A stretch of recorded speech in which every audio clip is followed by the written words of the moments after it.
And now it's my pleasure to introduce our speaker, Dr. Bob Magrisso, who will talk to us about Introduction to the Meditation Exercise of Cafh, a Path of Spiritual Unfolding.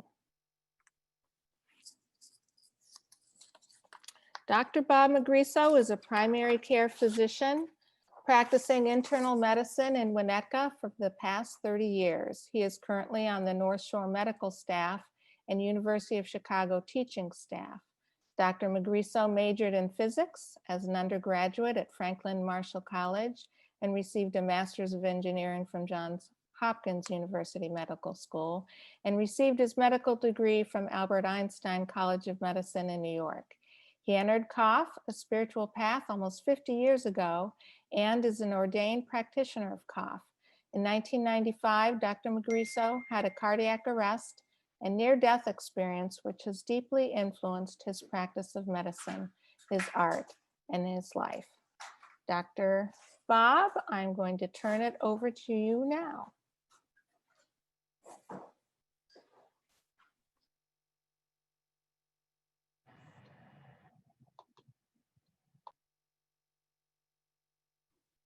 Are you unmuted, Bob? Dr. Bob? Yes. There we go. Perfect. Okay. Thank you. I was hoping I wouldn't have to do the whole thing and then repeat it over. And Andrew deserves a lot of credit for doing it twice. Well, thank you very much.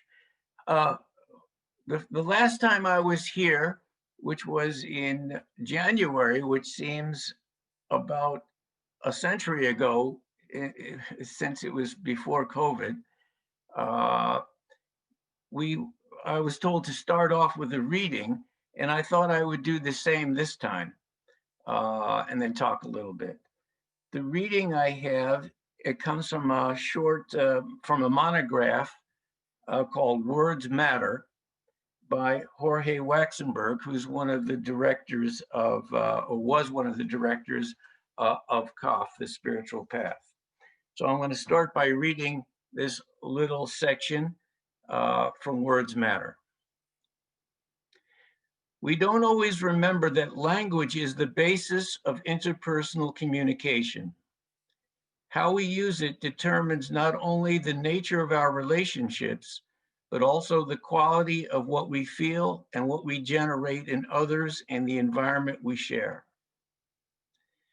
For this reason, the way we use our words is very important to our development as individuals and as a society.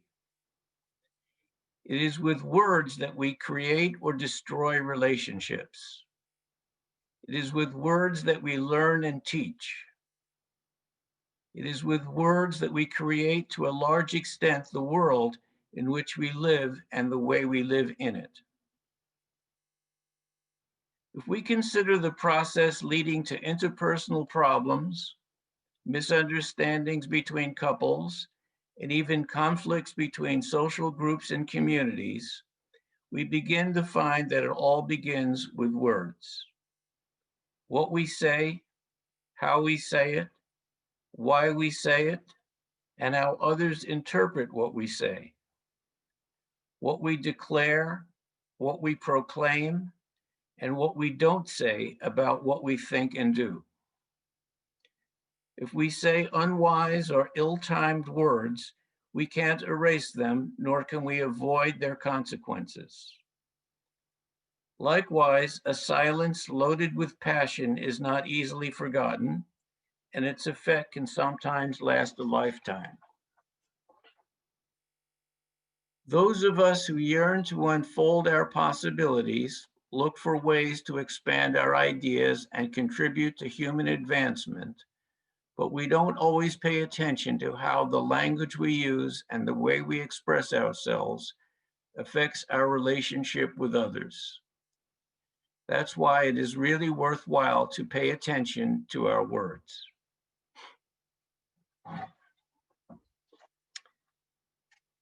It's the introduction to a series of exercises and by him.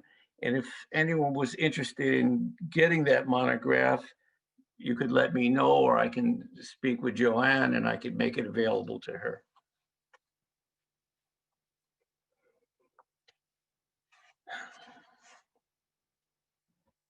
I guess I'll start by saying what a week it has been.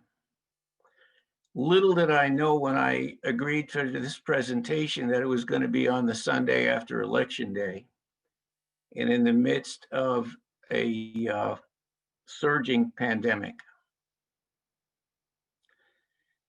Regarding the pandemic, in our office, it's getting closer and closer. We've had a number of patients last week, a number of patients in the hospital, a number, and at least one patient who died.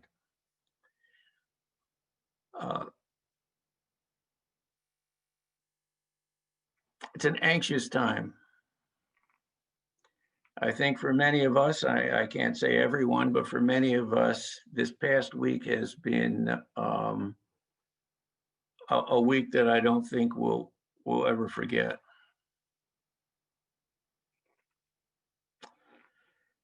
So as I was thinking about what I was going to present today, I became anxious about whether the original plan really was going to be relevant at all. For I originally wanted to do a session where I could teach a simple form of meditation that could be useful, and trying to squeeze it into a 30-minute presentation was going to be difficult to begin with, and doing it over Zoom was going to be even more challenging. But as I've thought of it in the last 24 hours, I think this kind of exercise that I wanted to teach potentially is more relevant than ever.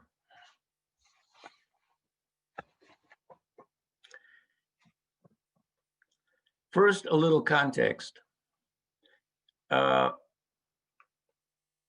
When I was here in January, I spoke a little bit about Cafh, and Joanne asked me originally to maybe come back and talk about it. And so I'm just going to say 5 minutes about that. Cafh was founded initially in Argentina in the late 1940s, and I was introduced to it in the 1970s when I was a medical student in New York. Its appeal for me then and now was the practical application of its teachings to daily life, and I might describe it as an applied spirituality. Central to this method are meditation exercises that are practiced daily. These exercises are generally 15 or 30 minutes in duration and are done sitting in a chair with the eyes closed and often said aloud. The words, images, and symbols, I would say, are very Western, though the exercises include breathing and silence that we might generally associate with meditation exercises generally. Inner quieting and silence is a very important aspect of the exercises. They are semi-structured. You don't need a lot of training to get started, and I thought it, rather than going into philosophies and ideals and methods in Cafh, I would show how one of these exercises is done, particularly revealing its daily life relevance. We will do it together, and potentially we can talk about it, and hopefully this will be interactive, not just me talking. Doing it on Zoom requires some extra effort, but it's not impossible. I participate in weekly Cafh meetings, and for the last 6 months, 9 months, they've all been on Zoom and they work out fine. Cafh does not have beliefs per se. It emphasizes its method, which is a kind of experimental method where one is working on oneself. That work, which one calls inner work, involves expanding self-knowledge and learning a point of view that is less self-centered and more as a participant in the great experience of life, not as a separate being, but as part of the whole. This process of inner work values inner freedom, from which one can think of as freedom to be one's most authentic self, understanding such things as cultural conditioning, and being free to discover and live what might be called higher values.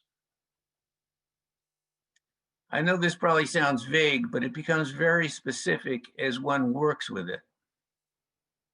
Some of the values emphasized are living in the present, inner quieting, offering of oneself in service, and expansive love. A term called renouncement, which resonates with such terms as sacrifice and offering, are important to its ideals. If we want to go into these ideas, we can discuss them later. But I thought that I would want to introduce this the exercise at this point. Generally, it's a 15-minute exercise, but I don't think, I thought I would shorten it to 9 minutes because it's hard to do 15 minutes in this format.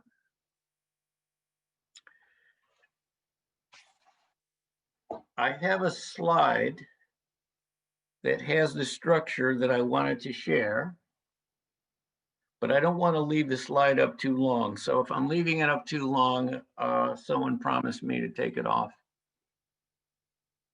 Now I got to figure out how to share my screen. Share screen.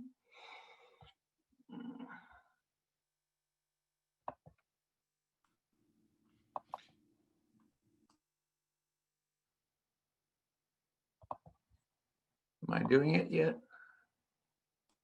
So right now we could just see your browser. We see a post attendee Zoom screen.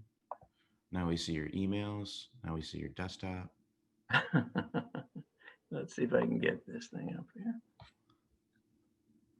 There you go. And we go to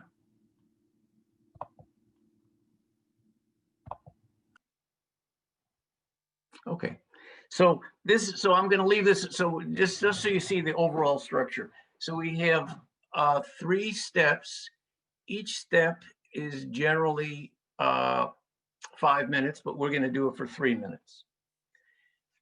This is called the discursive meditation or inner dialogue meditation. The first step is called the invocation, and it is done out loud. The second step is called the waiting, and it's silence, done in silence. The third step is called the response, and it is also done out loud. I'll be doing this during the course of this presentation. In the invocation,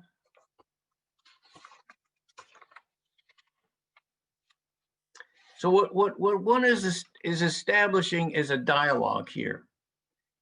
In the invocation, I'm raising my awareness, raising my consciousness, and I'm addressing myself to a higher, let's say, a higher power. Now, that higher power, we might have different names for, we might have different symbols for, we might think of it as our deeper awareness, our own consciousness. The idea is that within each of us, there's wisdom within us that we can access, but we need to quiet ourselves inwardly. I would imagine we all do this to some degree. This particular exercise structures it though. And in actual practice, there are different themes for each day of the week that carry one through a process of transformation.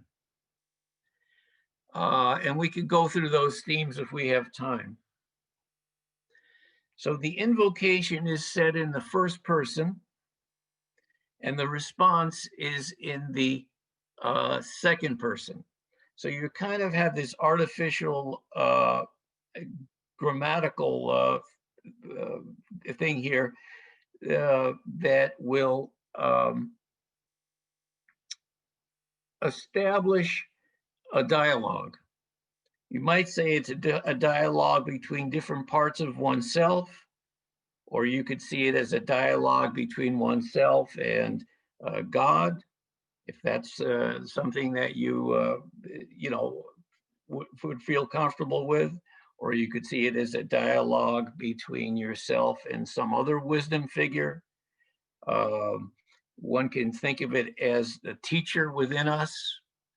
One can think of it as I say, each of us may have different ways of formulating that. In Cafh, in general, and I will use this term, I will generally use the term Divine Mother. Not that it is a literal term, but it is a term that has a resonance. When I use the term for myself, it is as a symbol. I don't think of it as a goddess or something like that. In Cafh, you can choose whatever resonates for you. So if I use that term, I hope it doesn't turn anyone off, because I'm going to use it because it's meaningful to me, but you yourself might not want to use that term at all. Just as a little aside, I often think of the earth as our Divine Mother. I mean, that probably has a more relevance to me personally than some of the other more anthropomorphic ways of looking at that term.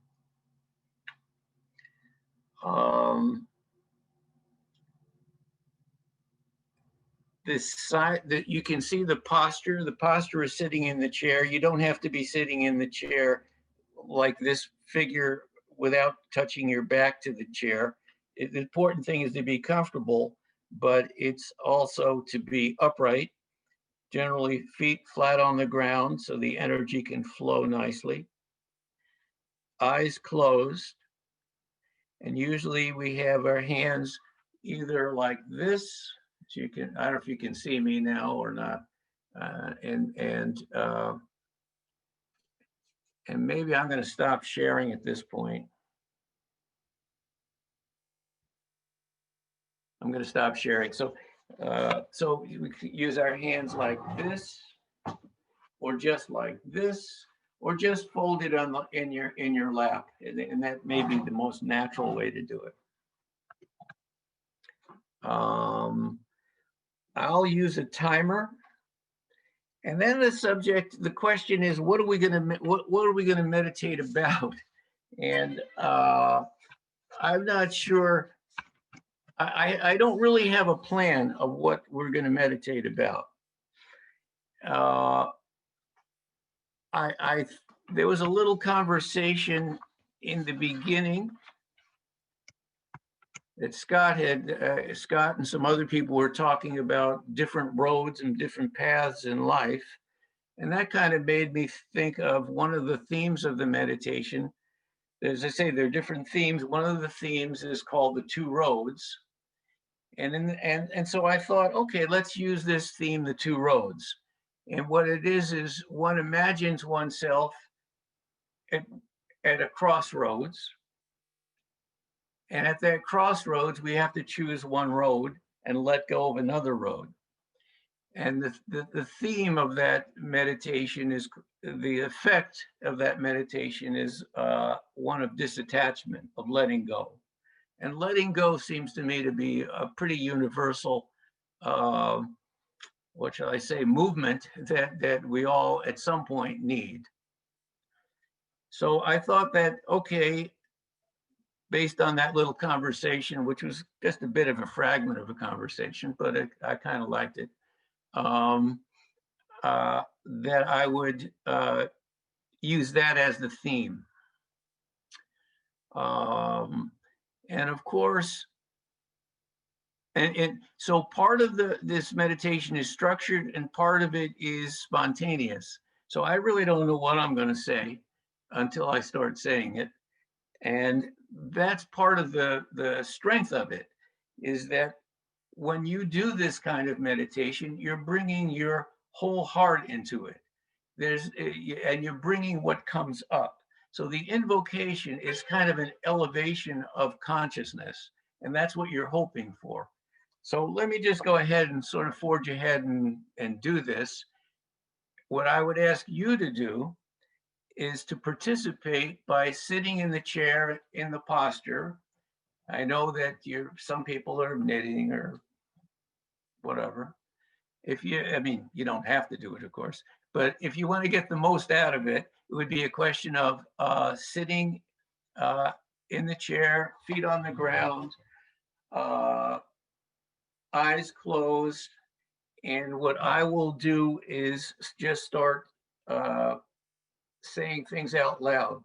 Remember, the first 3 minutes, I'm going to be saying out loud. The next 3 minutes are going to be in silence. Silence is also called the waiting. And the sense of that is, in the waiting period is a quieting. We have so much stuff going on in our mind, so much chatter. The idea is to kind of let it settle. And as it settles, we become in touch with another part of ourselves. And then after 3 minutes of silence, then there's the response. And the response is basically what comes up. And sometimes what comes up is something surprising. Sometimes it's immediately meaningful. You feel like you've touched something that you didn't really realize was there. And sometimes it comes up and it doesn't seem to be that important, but it turns out later on it kind of resonates, and it's much more important than you thought at the time. I'm going to use my words, but what's more important is if you use those words and apply them to yourself. That would be the way to sort of participate rather than just listen. It's not always easy to do, especially we're doing this the first time. But in general, it's often not that hard to do when we do it in groups, because most of the things that we meditate about are pretty universal. Turns out the way our minds work is not all that different. And if I meditate about anxiety, it'd be my anxiety, but you have your own anxiety. You can put in there, and so on. So how does this sound? Does it sound ready to roll? Let's give it a try. Okay, good. You might hear this bell. I have a little insight meditation timer that I've set up to use. So if it works, you'll start off by hearing a bell. I'm going to recite the theme 3 times. You'll see. I mean, and hopefully it won't be too confusing. Okay.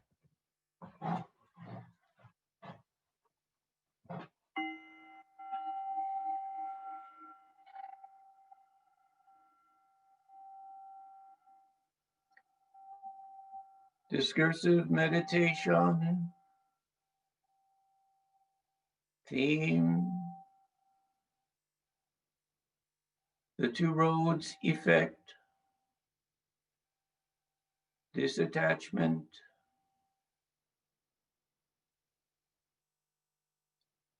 invocation,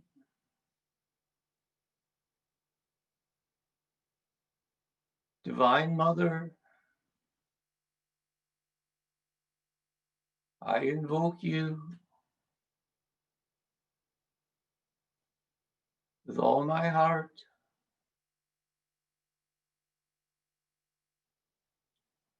To be present In this moment,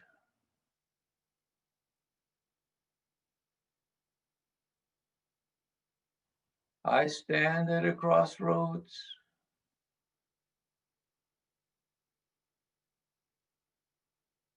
On one hand, I have been filled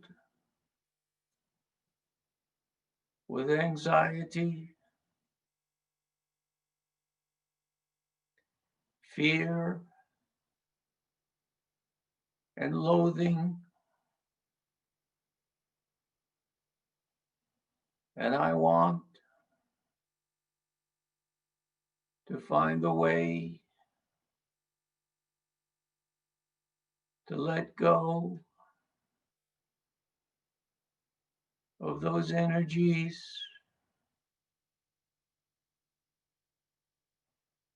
energies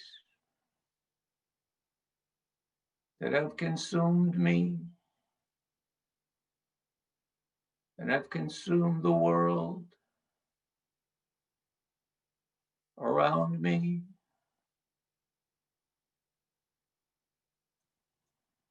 Energies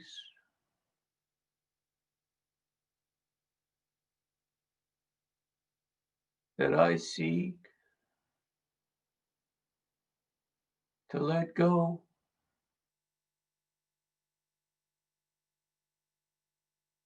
Divine Mother,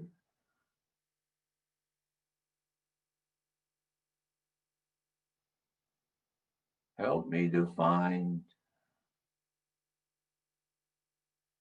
another path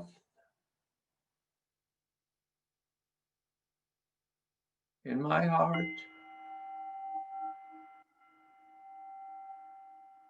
waiting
response.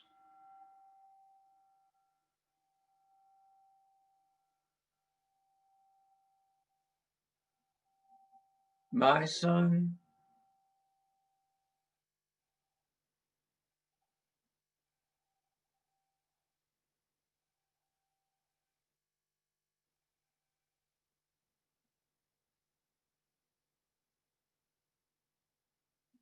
The fear is shared by everyone.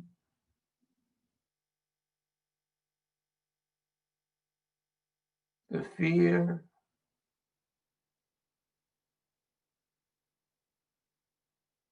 is in each heart.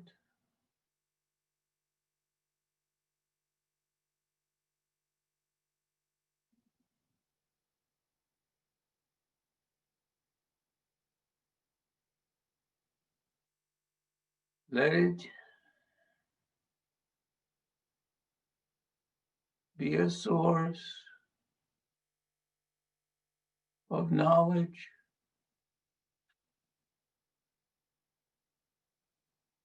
and connection with others.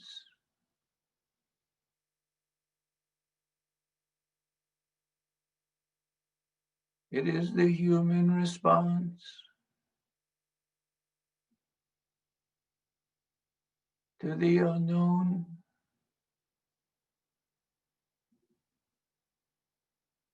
to the vastness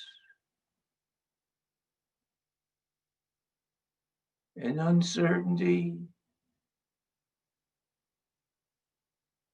of life.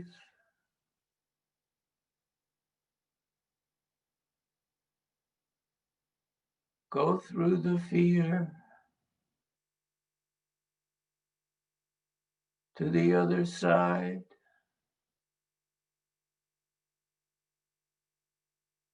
And open your soul to the uncertainty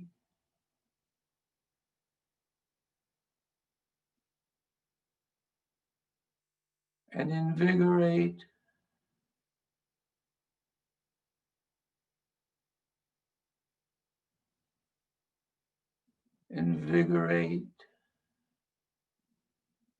with meaningfulness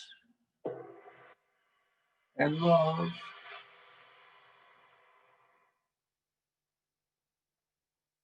Peace.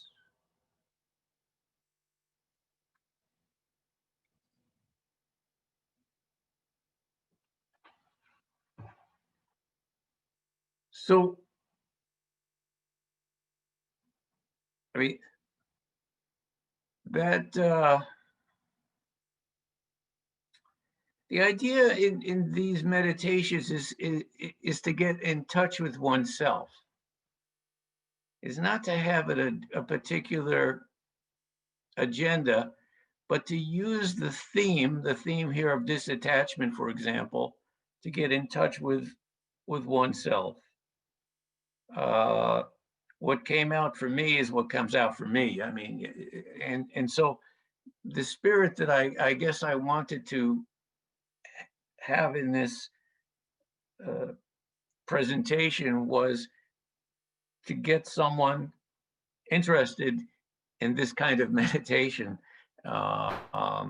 more than to have a discussion about particular ideas and so forth. But I think that would be, I mean, for me, I don't know how much time we have left, Michelle. Well, we would like to allow for questions, and we're at about 11:20. So if you can wrap it up, and then we can leave a few moments for questions, that would be Great.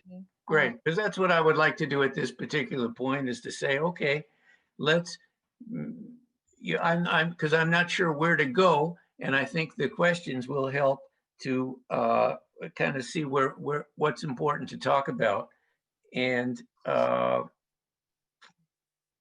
only ask that the questions be questions and not, you know,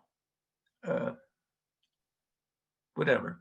That would be in the spirit of dialogue. So, Oh, right. Well, thank you. I appreciate what you shared with us this morning. And now I will invite the congregation's questions with a request that comments and extended questions be reserved for after the service is over. If you have a question, unmute yourself and raise your hand, and I will call on you. And then please mute yourself again after your question. So if anyone has a question, let me open up to see. I see Peg has a question. Peg? Bob, you have a particular style of a tonal style while you're doing the meditation. And is that purposeful? And did you learn that from other instructors, or is that just your style? I would say a little of both. Some people will do this meditation with a kind of a chanting, and I kind of probably veer a little bit into that. Other people will just speak it. One of the things that I find is it's good to slow your words down and minimize the words, because the meditation is more than the words. After a while, you begin to realize one word triggers all kinds of little associations. And for me, I have to say, I think this kind of semi-chanting kind of thing helps. But each person does it a little differently.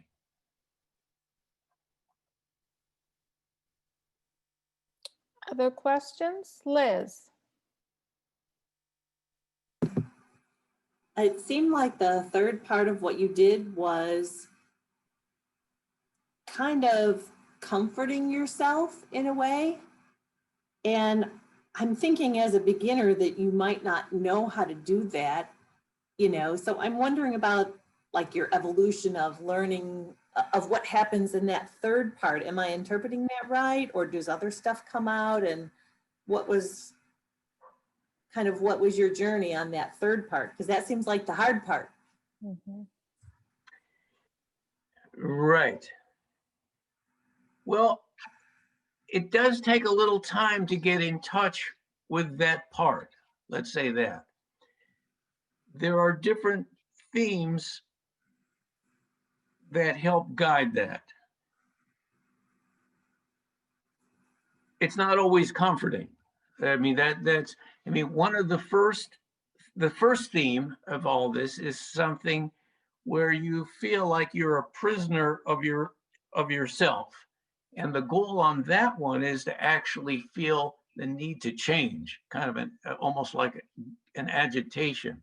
So the idea in that third part is different for each of the themes. One of the themes, the effect is joy. Another is bliss. Another one is desolation. You know, the themes kind of take you through many different stages in what in Cafh is called unfolding. It's kind of a spiral, kind of a cyclic kind of thing. But that doesn't quite answer your question. The issue with that is, I think we all have, by choosing the right figure to address your meditation to, can really help. Let's say you're very religious. I'm not sure this is the group that belongs to, but let's say, and you wanted to address it to Jesus, for example. Okay, that's going to automatically create a different kind of association in that third response. Does that make sense? So that's part of how the meditation structure helps. It helps one get in touch with something that you might not think of as yourself. It's something external. And, you know, the question is, where does that come from? Is it something outside or inside? I don't know. You know, it's a little bit of both. It's a little bit of both. And so there, sometimes it's really, another way I look at it is that you're kind of going into your unconscious. If you're working with this enough, you begin to come in contact with things that you're less conscious of. It's important not to be judgmental. Stuff that comes out may not be stuff that you want to come out, or you might. I shouldn't be thinking that. That's part of the freedom that one is trying to work with in this kind of method, in this kind of approach.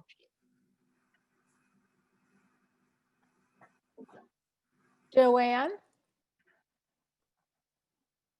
Yeah, Dr. Bob, a long time ago, it was in January, another era, you mentioned to me that you do this. I think you said you do it every single day, except you may miss once or twice a year.